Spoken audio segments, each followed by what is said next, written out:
Hi, എല്ലാവർക്കും സ്വാഗതം. നമ്മുടെ ജീവിതത്തിലെ ചില സമയങ്ങളിൽ ഒരു കൺഫ്യൂഷൻ വരാറില്ലേ? ഇനി എന്ത് ചെയ്യണം, ഏത് വഴിക്ക് പോകണമെന്നൊക്കെ ആലോചിച്ച്. അങ്ങനെയുള്ള സമയത്ത് ശരിയായ ഒരു ദിശ കാണിച്ചു തരാൻ ആരെങ്കിലും ഉണ്ടായിരുന്നെങ്കിൽ എന്ന് നമ്മൾ ആഗ്രഹിച്ചു പോകും, അല്ലേ? അപ്പോ ഇന്ന് നമ്മൾ സംസാരിക്കാൻ പോകുന്നത് അതിനെക്കുറിച്ചാണ്. ഗൈഡൻസും കൗൺസിലിംഗും. നമ്മുടെ വഴി കണ്ടെത്താൻ ഇവ രണ്ടും എങ്ങനെയാണ് സഹായിക്കുക എന്ന് നമുക്ക് നോക്കാം. ഈയൊരു ചോദ്യം സത്യം പറഞ്ഞാല് ജീവിതത്തില് ഒരിക്കലെങ്കിലും ഇത് തോന്നാത്തവരായി ആരുമുണ്ടാകില്ല. 10ാം ക്ലാസ് കഴിഞ്ഞ് +2 കഴിഞ്ഞ് ഇനി ഏത് കോഴ്സ് എടുക്കണം, അല്ലെങ്കിൽ നല്ലൊരു ജോലി കിട്ടി പക്ഷേ അതിൽ തൃപ്തരല്ല, ഇനി എന്ത്? ചിലപ്പോൾ പേഴ്സണലായ കാര്യങ്ങളാവാം.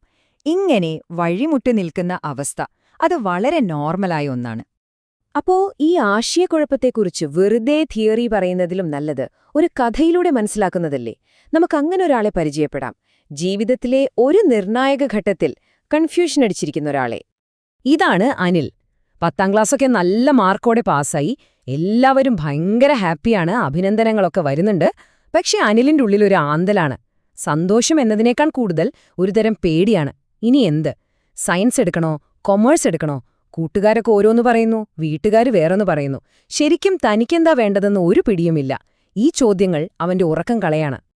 അപ്പോ അനിലിനെ പോലെ ഇങ്ങനെ വഴിമുട്ടി നിൽക്കുന്ന ഒരാളെ സഹായിക്കാൻ നമുക്കെന്ത് ചെയ്യാൻ പറ്റും? അവിടെയാണ് ഗൈഡൻസ് അഥവാ മാർഗനിർദ്ദേശത്തിന്റെ പ്രസക്തി. എന്താണിതെന്ന് നമുക്ക് നോക്കാം. ഗൈഡൻസ് എന്ന് പറഞ്ഞാൽ സിമ്പിളായിട്ട് അതൊരു മാപ്പ് പോലെയാണ്. നിങ്ങളൊരു യാത്ര പോവാണെന്ന് കരുതുക.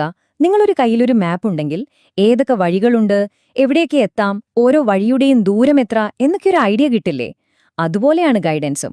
നിങ്ങളുടെ മുന്നിലുള്ള ഓപ്ഷനുകൾ എന്തൊക്കെയാണ് എന്നതങ്ങൾ നിരത്തിവെച്ചു തരും. ഒരു വലിയ ചിത്രം കാണിച്ചു തരും.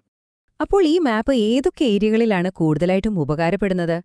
പ്രധാനമായും 3 കാര്യങ്ങൾക്കാണ്. ഒന്ന്, പേഴ്സണൽ, അതായത് നമ്മളെ തന്നെ മനസ്സിലാക്കാൻ, എന്റെ കഴിവെന്താ, കുറവെന്താ എന്നൊക്കെ. പിന്നെ വരുന്നത് എഡ്യൂക്കേഷണൽ, ഏത് കോഴ്സ് നല്ലതാണ്, എവിടെ പഠിക്കാം എന്നൊക്കെ തീരുമാനിക്കാൻ. മൂന്നാമതായി തൊഴിൽപരം, ഏത് ജോലിയാണ് എനിക്ക് ചേരുന്നത്, ആ ജോലിയിൽ എങ്ങനെ വളരാം എന്നൊക്കെ മനസ്സിലാക്കാൻ ഗൈഡൻസ് സഹായിക്കും. ശരി, അപ്പൊ നമ്മുടെ കയ്യിലൊരു മാപ്പുണ്ട്, ഒരുപാട് വഴികളും അതിൽ കാണിച്ചിട്ടുണ്ട്. പക്ഷെ പ്രശ്നം എന്താന്ന് വെച്ചാൽ ചിലപ്പോ ഒരുപാട് വഴികളുള്ളത് നമ്മളെ കൂടുതൽ കൺഫ്യൂഷനിലാക്കും, അല്ലേ? ഇതിൽ ഏത് വഴിയാണ് എനിക്ക് ഏറ്റവും നല്ലത്, ഏതാണ് ഏറ്റവും സേഫ്? ഈ ചോദ്യങ്ങൾ വരുമ്പോഴാണ് മാപ്പ് മാത്രം പോരാ എന്ന് നമുക്ക് മനസ്സിലാവുന്നത്. അവിടെയാണ് നമ്മൾ കൗൺസിലിംഗിലേക്ക് എത്തുന്നത്. ഒന്ന് ആലോചിച്ചു നോക്കൂ, ആ മാപ്പും പിടിച്ചു നിൽക്കുമ്പോൾ വഴി നന്നായി അറിയാവുന്ന ഒരാൾ നമ്മുടെ കൂടെ ഉണ്ടെങ്കിൽ എങ്ങനെയുണ്ടാവും? ഓരോ വഴിയെക്കുറിച്ചും വിശദമായി പറഞ്ഞു തരാനും നിങ്ങളുടെ താൽപ്പര്യം വെച്ച് നോക്കുമ്പോൾ ഈ വഴിയായിരിക്കും നല്ലത് എന്ന് ഉപദേശിക്കാനും ഒരാള്. ആ ഒരു എക്സ്പെർട്ട് ഗൈഡാണ് കൗൺസിലർ. അതാണ് കൗൺസിലിംഗ്. അപ്പോ ഗൈഡൻസും കൗൺസിലിംഗും തമ്മിലുള്ള പ്രധാന വ്യത്യാസം ഇപ്പം നിങ്ങൾക്ക് ഏകദേശം പിടികിട്ടിക്കാണും. ഗൈഡൻസ് ഒരു മാപ്പ് പോലെയാണ്, ബ്രോഡായിട്ടുള്ള ഒരു ചിത്രം തരുന്നു. അത് വേണമെങ്കിൽ ഒരു ക്ലാസ്സിലെ മുഴുവൻ കുട്ടികൾക്കും ഒരുമിച്ച് കൊടുക്കാം. പക്ഷേ കൗൺസിലിംഗ് അങ്ങനെയല്ല. അത് ആ വഴികാട്ടിയെ പോലെയാണ്, പേഴ്സണലാണ്, സാധാരണയായി 1-to-1 ആയിരിക്കും. ഗൈഡൻസ് കൂടുതൽ വിവരങ്ങൾ തരുമ്പോൾ കൗൺസിലിംഗ് നമ്മുടെ ഉള്ളിലെ വൈകാരികമായ പ്രശ്നങ്ങളിലേക്ക്, ആഴത്തിലുള്ള കാര്യങ്ങളിലേക്കാണ് ഫോക്കസ് ചെയ്യുന്നത്. ഈ കൗൺസിലിംഗിന് തന്നെ പല രീതികളുണ്ട് കേട്ടോ. പ്രധാനമായിട്ടും 2 ഒന്നാമത്തേത് കൗൺസിലർ നയിക്കുന്ന ടൈപ്പാണ്, ഡയറക്റ്റീവ് എന്ന് പറയും. ഇവിടെ കൗൺസിലറായിരിക്കും കൂടുതൽ ആക്റ്റീവ്. പ്രശ്നം കേട്ടിട്ട് പരിഹാരങ്ങൾ നിർദ്ദേശിക്കുന്നത് അവരായിരിക്കും. എന്നാൽ രണ്ടാമത്തെ രീതി നേരെ തിരിച്ചാണ്. ക്ലയന്റാണ് അവിടെ സംഭാഷണം നയിക്കുന്നത്. കൗൺസിലർ ഒരു സഹായി മാത്രമായിരിക്കും. ക്ലയന്റിനെ കൊണ്ടുതന്നെ അവരുടെ പ്രശ്നത്തിനുള്ള ഉത്തരം കണ്ടെത്തിക്കുന്ന ഒരു രീതിയാണത്. പ്രശ്നത്തിലല്ല, ആ വ്യക്തിയിലാണ് അവിടെ കൂടുതൽ ശ്രദ്ധ കൊടുക്കുന്നത്.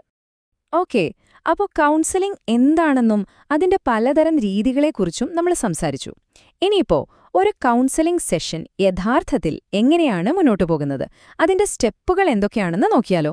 ഇതൊരു തോന്നിയ പോലെ ചെയ്യുന്ന കാര്യമല്ല, അതിനൊരു കൃത്യമായ ഘടനയുണ്ട്.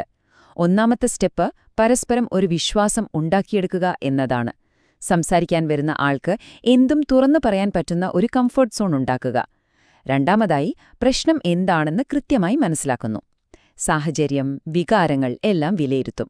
പിന്നെ മൂന്നാമത്തെ ഘട്ടത്തിൽ 2 പേരും കൂടെ ഒരുമിച്ച് ഒരു ലക്ഷ്യം തീരുമാനിക്കും, നമ്മൾ എങ്ങോട്ടാണ് പോകേണ്ടതെന്ന്. അവസാനമായി ഇതുവരെ എത്തിയ കാര്യങ്ങൾ ഒന്നുകൂടി നോക്കി ഇനി എന്ത് വേണമെന്ന് പ്ലാൻ ചെയ്യും.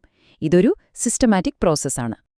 ഈ യാത്ര അത്രയും ഭംഗിയായി മുന്നോട്ടു പോകണമെങ്കിൽ ആ വഴികാട്ടിയായത്, അതായത് കൗൺസിലർ, ഒരു ഗംഭീര ആളായിരിക്കണം, അല്ലേ? വെറുതെ ഉപദേശം തരുന്ന ഒരാളായാൽ പോരാ. അപ്പോ എന്തൊക്കെയാണ് ഒരു നല്ല കൗൺസിലർക്ക് വേണ്ട ക്വാളിറ്റീസ്? ഇവിടെ കുറച്ച് കാര്യങ്ങൾ കൊടുത്തിട്ടുണ്ട്. ഏറ്റവും പ്രധാനം എമ്പതിയാണ്, അതായത് മറ്റൊരാളുടെ വിഷമം അവരുടെ ഭാഗത്തു നിന്നും മനസ്സിലാക്കാനുള്ള കഴിവ്. പിന്നെ വരുന്ന ആളെ എങ്ങനെയുള്ള ആളാണെങ്കിലും അവരെ ജഡ്ജ് ചെയ്യാതെ അതേപോലെ അംഗീകരിക്കാനുള്ളൊരു മനസ്സ്. പറയുന്നതിലും പെരുമാറ്റത്തിലുമെല്ലാം ഒരു ആത്മാർത്ഥത വേണം. നന്നായി സംസാരിക്കാനും കേൾക്കാനും അറിയണം. ഇങ്ങനൊരു അന്തരീക്ഷം കിട്ടിയാൽ മാത്രമേ ആർക്കും എന്തും തുറന്ന് സംസാരിക്കാൻ തോന്നുകയുള്ളൂ.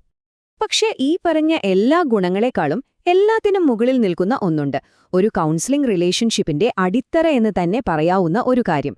അതാണ് കോൺഫിഡൻഷ്യാലിറ്റി അഥവാ രഹസ്യ സ്വഭാവം. അതെ, നിങ്ങളൊരു കൗൺസിലറോട് പറയുന്ന കാര്യങ്ങൾ നിങ്ങളും ആ കൗൺസിലറുമല്ലാതെ വേറൊരാളും അറിയില്ല, അത് 100% ഉറപ്പാണ്. ഇതൊരു വെറും വാക്കുകൊടുക്കലല്ല, അതവരുടെ ജോലിയുടെ ഏറ്റവും പ്രധാനപ്പെട്ട ഒരു നിയമമാണ്, ഒരു എത്തിക്സാണ്. ഈ ഒരു ഉറപ്പുള്ളതുകൊണ്ടാണ് ആളുകൾക്ക് അവരുടെ ഏറ്റവും പേഴ്സണലായ കാര്യങ്ങൾ പോലും ഒരു മടിയും കൂടാതെ തുറന്നു പറയാൻ സാധിക്കുന്നത്.